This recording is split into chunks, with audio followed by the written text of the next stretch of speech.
Welcome to This Explainer. Today, we're diving into a fascinating, highly data-driven report to uncover exactly how advanced information technologies are totally reshaping our careers.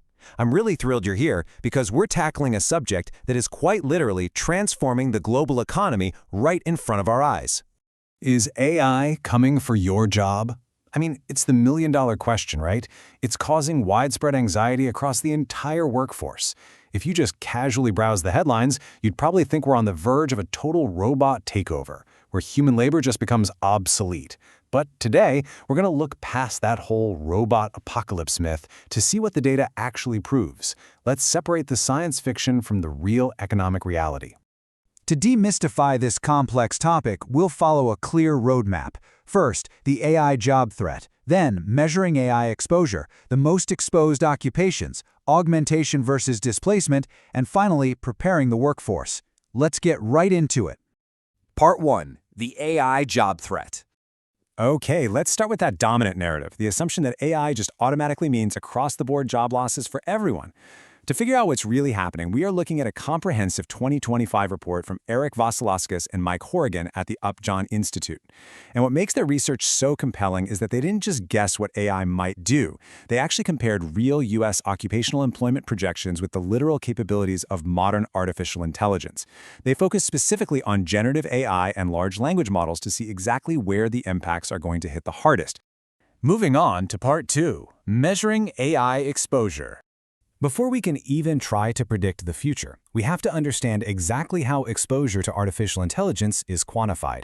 We can't just guess which jobs look techy.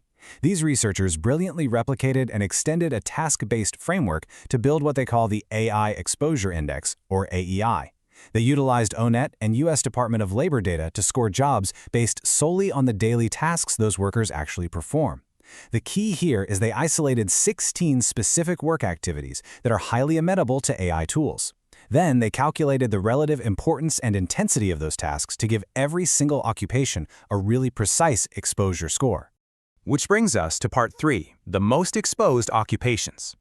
So, when you run thousands of jobs through this rigorous index, who actually comes out on top?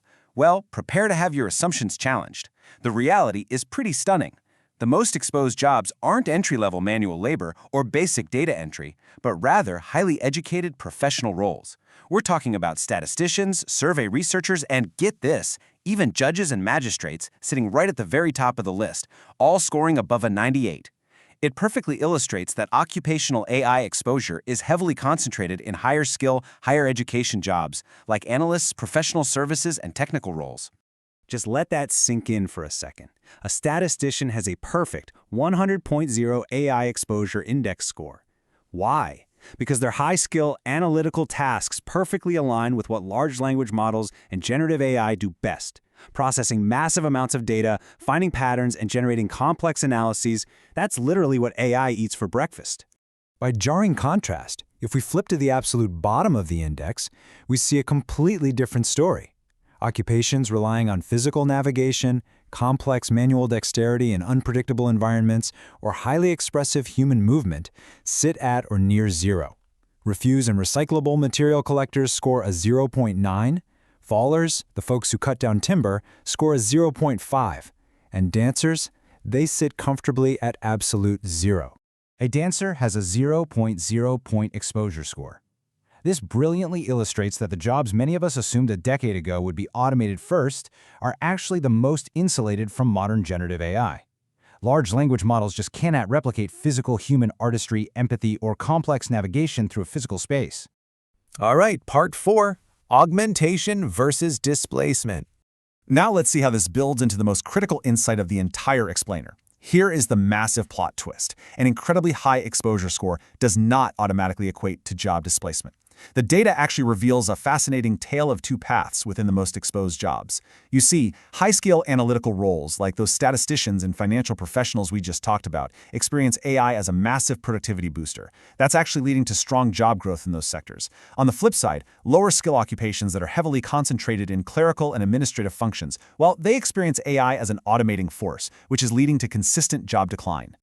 The report's executive summary puts it perfectly, stating, in many occupations, AI is expected to augment rather than replace workers, enhancing productivity, informing decisions, and reshaping workflows without eliminating jobs. So the big takeaway here is that high exposure means your daily workflow is going to change dramatically, for sure. But it doesn't necessarily mean you are out of a job. It just means you're going to be working with the AI. Let's look at how this plays out in the real world. Teaching assistants sit right in the middle of the pack with a score of 57, giving them medium exposure. They might see routine tasks, like say grading multiple choice tests or organizing basic lesson materials, automated by AI. But rather than displacing them, this actually frees them up for the irreplaceable, highly human task of one-on-one student interaction and emotional support. They are augmented, not replaced. Conversely, take a look at grinding and polishing machine setters. They have a very low AI exposure score of 29.6. However, those specific routine physical tasks they perform are still highly vulnerable to traditional factory robotics. This is such a great reminder that AI exposure is just one piece of the broader automation puzzle. A low score on the AI index doesn't mean a job is completely safe from all technology. It just means it's safe from large language models and generative AI. And finally, Part 5, Preparing the Workforce. Now that we understand these dramatically different trajectories, where some workers are supercharged by AI and others are genuinely displaced, what does this actually mean for our economic policy and training? The authors of the report are completely unequivocal about this. Our policy responses must account for occupational heterogeneity. That's a fancy way of saying we need to recognize the vast variety of how different jobs are actually affected. Because AI impacts a highly trained statistician and a data entry clerk in completely opposite ways, a one-size-fits-all approach to workforce development is guaranteed to fail. We just cannot treat the AI revolution as a single, uniform wave. Instead, we need deeply differentiated strategies. For high-skilled professionals, we need policies that provide integration support, basically training them to use these AI tools effectively to boost their productivity. Simultaneously, though, we must deliver robust transition assistance, targeted upskilling, and real structural safety nets for those in routine administrative and clerical roles who are facing genuine job displacement. We absolutely have to manage both the boom and the bust at the exact same time. So as you picture your own daily tasks and where you might fall in this index, I want to leave you with this provocative thought. Understanding your exposure is really only the first step. The real question is, if your job is highly exposed, are you actively preparing to be augmented, or are you just waiting to be automated? Thank you so much for joining me for this explainer. I highly encourage you to go read the full Upjohn Institute report to explore your own career's trajectory. Keep learning, stay curious, and I'll see you next time.